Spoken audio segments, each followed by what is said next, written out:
ന്റെ അതിപരിശുദ്ധ നാമം വാഴ്ത്തപ്പെടുമാറാകട്ടെ. ഇന്ന് അനേകം പേർ യേശുവിൻ്റെ അടുക്കൽ വരാറുണ്ട്.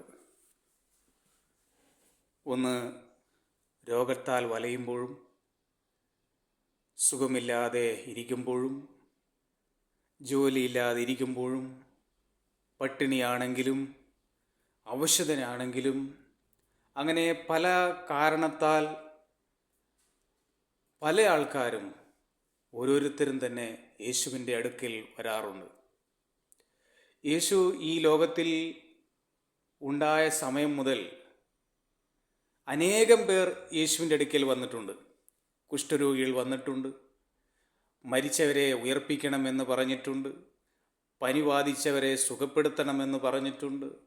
അങ്ങനെ പല അവസ്ഥയിൽ കഴിയുന്ന ഓരോരുത്തരും യേശുവിൻ്റെ അടുക്കൽ അന്നും വന്നിട്ടുണ്ടായിരുന്നു.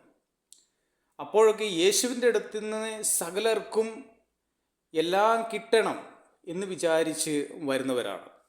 പക്ഷേ യേശുവിൻ്റെ അടുത്ത് നിന്ന് എല്ലാവർക്കും എല്ലാ അനുഗ്രഹവും കിട്ടുകയും വേണം. പക്ഷേ യേശുവിനെ വേണ്ടതാണ്.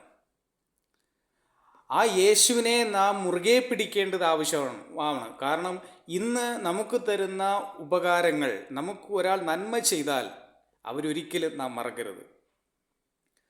അതുപോലെ കർത്താവായ യേശുക്രിസ്തുവിൻ്റെ അടുത്തേക്ക് നാം വന്നിട്ട് യേശുവിൻ്റെ അടുത്ത് നിന്ന് നാം പ്രാപിക്കുന്ന ഓരോ അനുഗ്രഹങ്ങൾ മറന്നു പോകാതെ ആ യേശുവിനെ എനിക്ക് സ്വന്തമാക്കി തീരണം, അല്ലെങ്കിൽ എൻ്റെ സ്വന്തമായി തീരണം.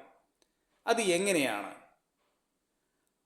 ഈ ലോകത്തിൻ്റെ മോഹങ്ങളിൽപ്പെട്ട് നാം ജീവിക്കുമ്പോൾ ഒരിക്കലും യേശുവിനെ സ്വന്തമാക്കുവാൻ ഒരിക്കലും കഴിയുകയില്ല.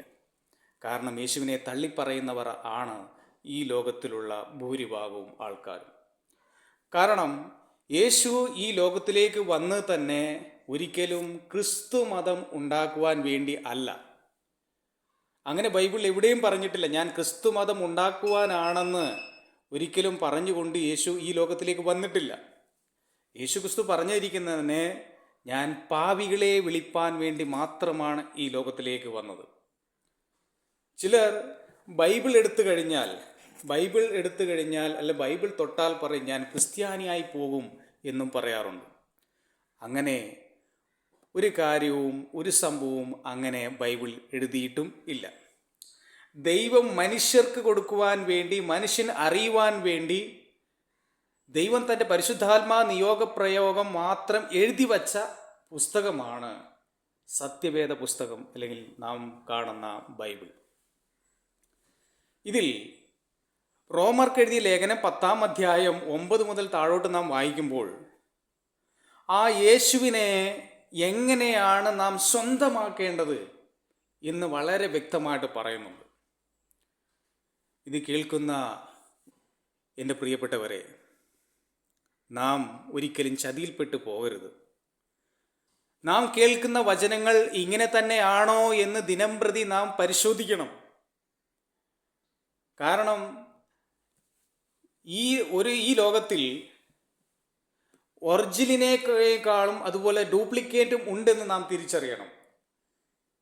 ചിലപ്പോൾ ഒറിജിനൽ ഏതാണ് ഡ്യൂപ്ലിക്കേറ്റ് ഏതാണ് നാം തിരിച്ചറിയുവാൻ പോലും കഴിയാത്ത തരത്തിൽ ഈ ലോകത്തിൽ നാം ആയിരിക്കുന്നത്. ബൈബിളിൽ ഒരിക്കലും ഇതിൻ്റെ ഡ്യൂപ്ലിക്കേറ്റ് ആയിട്ട് ഇറങ്ങിയിട്ടും ഇല്ല. ബൈബിൾ അങ്ങനെ തന്നെ എന്നാണ് ബൈബിൾ പറഞ്ഞിരിക്കുന്നത്. ഈ പുസ്തകത്തിലൊക്കെയും വായിക്കുമ്പോൾ ഇതിനോടൊപ്പം ഒന്ന് കൂട്ടരുത്, ഇതിനോടൊപ്പം ഒന്ന് കുറയ്ക്കരുത് എന്ന് തന്നെ, ഇത് ഇങ്ങനെ തന്നെ ആയിരിക്കണം എന്നാണ് ദൈവം നമ്മോട് പറഞ്ഞിരിക്കുന്നത്. അപ്പോൾ നാം യേശുവിനെ സ്വന്തമാകണമെങ്കിൽ ആ യേശു എന്താണ് നമ്മോട് പറയുന്നത് എന്താണെന്ന് മനസ്സിലാക്കി ഞാൻ നിനക്ക് സ്വന്തമാകുന്നത് ഇങ്ങനെ തന്നെയാണെന്ന് റോമർക്കെഴുതിയ ലേഖനത്തിൽ 10-ാം അധ്യായം 9 മുതൽ നാം വായിക്കുന്നുണ്ട്. യേശുവിൻ്റെ അടുത്ത് പല അനുഗ്രഹങ്ങൾ നാം വാങ്ങിച്ചാൽ മാത്രം പോരാ, ആ യേശുവിനെ എനിക്ക് സ്വന്തമാക്കി തീർക്കണം എന്നുള്ള ദൃഢ പ്രതിജ്ഞയും കൂടി ഉണ്ടെങ്കിൽ മാത്രമേ ആ യേശുവിനെ ഞാൻ സ്വീകരിച്ചുകൊണ്ട് യേശു എനിക്ക് സ്വന്തമായി തീർന്നുകൊണ്ട് ഞാൻ അവൻ്റെ ബന്ധത്തിൽ ആയിത്തീർന്നുകൊണ്ട്, പരസ്പര ബന്ധത്തിൽ ആയാൽ മാത്രമേ അവിടെ ദൈവസ്നേഹം നിറയുന്നുള്ളൂ. ഈ ലോകത്തിൻ്റെ കുത്തൊഴുക്കിൽ പെട്ടുവീണാൽ യേശുവിനെ നമുക്ക് ഒരിക്കലും അംഗീകരിക്കുവാൻ കഴിയുകയില്ല. സകലവും മറന്ന് ആ ദൈവം തന്ന ഓരോ നന്മകളെ ഓർത്തുകൊണ്ട്, ദൈവത്തെ സ്തുതിച്ചുകൊണ്ട്, ദൈവനാം വാഴ്ത്തി പാടിക്കൊണ്ട്, ഞാൻ അവന് സ്വന്തമായി തീർന്നുകൊണ്ട്, അവകാശിയായി തീർന്നുകൊണ്ട് ജീവിക്കാം. ദൈവനാമം വാഴ്ത്തപ്പെടുമാറാകട്ടെ.